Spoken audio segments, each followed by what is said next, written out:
Can I bring in Seb Barker, please, from Beam, please? And if I could ask you to put your camera on, please, Seb, if that's okay. Hey, how are you?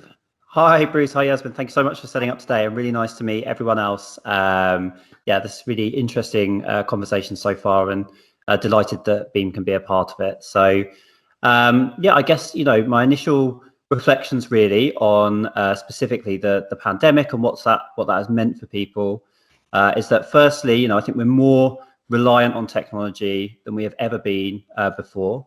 I think the second thing is we're also kind of more isolated than we've ever been before, physically, but also emotionally as well.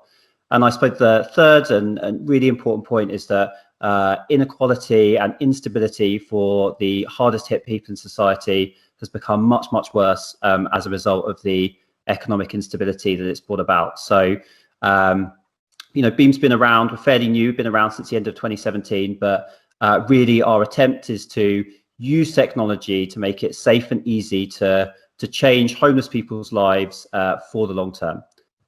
So to talk a bit more about how we do that, I'm just going to see if I can share my screen.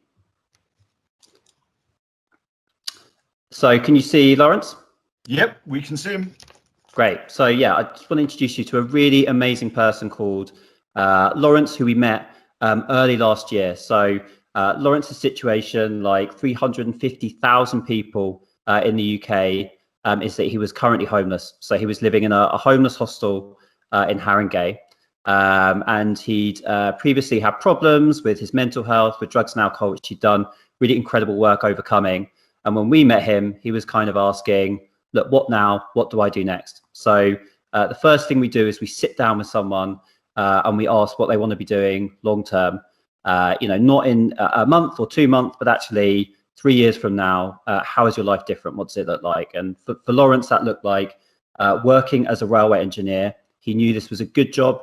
He'd had friends that had gone and done it in the past, and it had always been his ambition to go into that employment. So to help get him there, we created the campaign you're looking at now.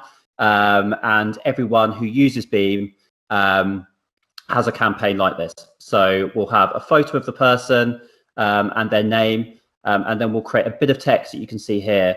And this is really trying to kind of give voice to the otherwise very anonymous issue, I think, of homelessness. And it's painted in a very negative light. And of course, it's a very negative problem, but a lot of the people caught up within that problem are not negative people. They're really trying incredible things against the odds. So using the campaign to kind of foreground their story in their words. And then beneath that, we itemize absolutely everything that someone needs to get into employment. So this will often include training, but it could be anything else. If people don't have a laptop or a smartphone, we'll add that to the budget. Of course, cards that prove their qualifications, travel to and from work, whatever it is, we can fund it. And now often these costs are quite small. You can see there's a medical test there for £190, but for people in that situation, they can be really huge barriers. So we then go out to the public to remove those barriers. So the average campaign size is about £3,000, and that normally funds in just under 4 weeks.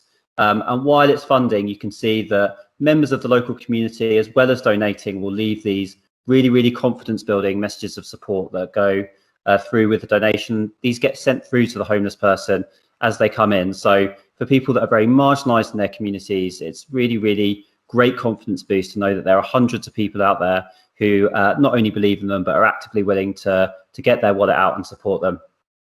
And they'll stay in touch throughout the whole journey. So you can see that update from Lawrence there. He did really, really well, got through his training. He's now been in work for over a year, and he'll post those updates, and people will come and comment and like on the post, and other people using Beam do that as well. So it's really trying to bring together these different groups to make a big lasting change in someone's life. And we'll work with employers to help people go into these jobs. We have a team of caseworkers who support everyone using Beam. So we don't just help them raise the money, we'll help them get through any training and find a job at the end of it. And we work with lots of councils across London who have housing teams, and they will refer and recommend people to Beam who need our help. So yeah, that's Beam in a nutshell, and really excited to talk more on the panel in a second. Perfect. That's really wonderful. Thank you so much, Seb. If I can speak personally, in the we as an organisation have supported, I think nearly, is it 48 or 50 people 48 people so through far. Beam, and that is just a fantastic organisation to work with and be a part of. And one of the things that I really like is this idea of as a community, we have a sense of ownership of helping somebody and moving towards helping somebody.